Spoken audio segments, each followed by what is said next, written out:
Hey guys, and thanks for tuning in. In this video, we're going to walk through the process of installing Python 3 on Mac OS in what I believe is the safest and easiest way for most people to get started with Python 3.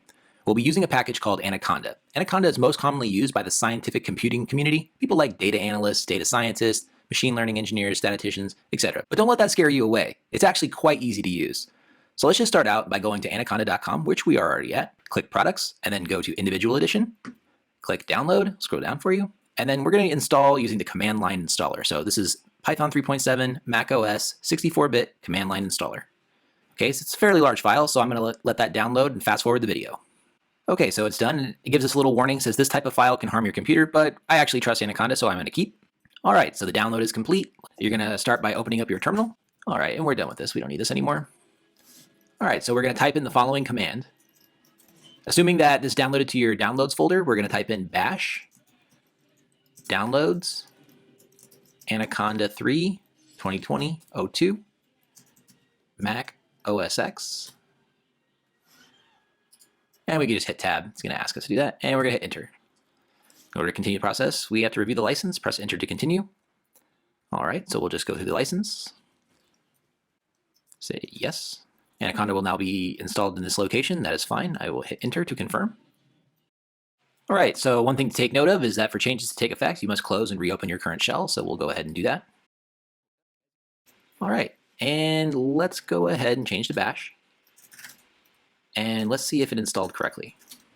And there you go, Conda is now installed. All right, so just a word on Conda. Conda is a virtual environment manager. What that basically does is allow you to control which apps and libraries are being used on a case-by-case basis. As any experienced programmer will tell you, using virtual environments is a very common and necessary practice. So by using this, you'll actually be one step ahead on your path to learning Python. Another significant benefit is that by using virtual environments, you're less likely to mess up something on your computer's base environment, which could potentially cause annoying issues that are difficult to fix on your computer. So let's go ahead and jump into using Conda. So the first thing that we want to do is we want to make sure that Conda is up to date. So we're just going to say Conda, update, Conda. It's going to check all the packages and make sure that everything's up to date. And it says that it is. All right, excellent. So let's go ahead and create a new virtual environment. Let's say that we wanted to run Python 3.7.1. So if that was the case, we would say conda create -- name.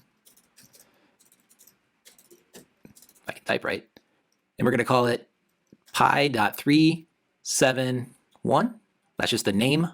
That's what the flag is, -- name, pi371.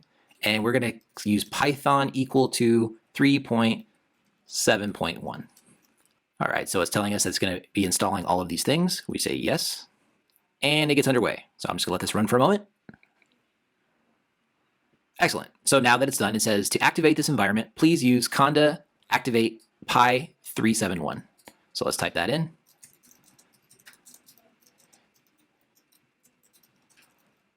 And it is saying to initialize your shell, run conda init shell name. Okay, so conda init. Right now we're using bash, so conda init bash.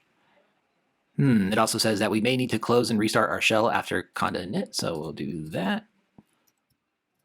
All right, now it says that we are on the base. So if we say source activate pi371, there it is.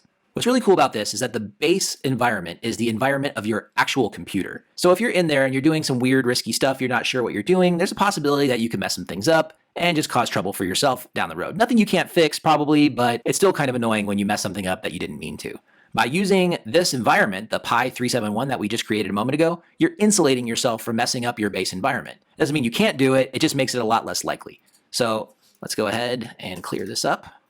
And let's say that, okay, yeah, we've been using pi371, but we're kind of done using that. We want to go back to our base environment. Maybe we want to do something else.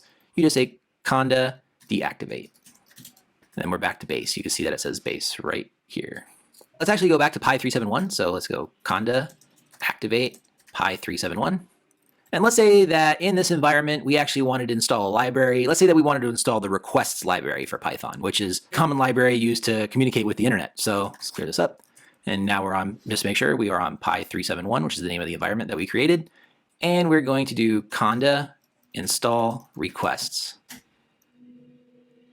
All right, so it says the new packages will be installed. Do we want to proceed? Yes, we do. And it's going to be installing requests. So just give it a moment. It's going to be installing a bunch of dependencies. All right, and it looks like it's completed.